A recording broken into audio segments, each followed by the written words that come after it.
কি গো কাকু, আজকে এত মন খারাপ করে রান্না করছো কেন তুমি? আমার মনে খুব দুঃখ। আমি কি বলবো বাবু, তুমি তো একদিনের জন্য ঘুরতে এসছো, তুমি জানবে কি। কেন, কি হয়েছে শুনি একটু।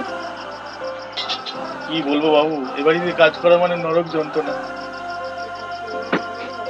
আচ্ছা তাই নাকি? কিন্তু আমি তো জানি ওরা খুব ভালো লোক। আর ভালো লোক বাবু।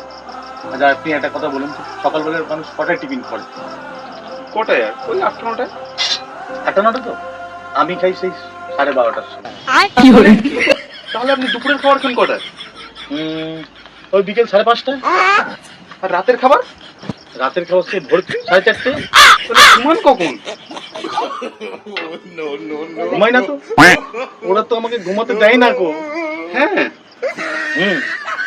সেই জন্য তো আমার মাথাটা ঘোরে, একেবারে বন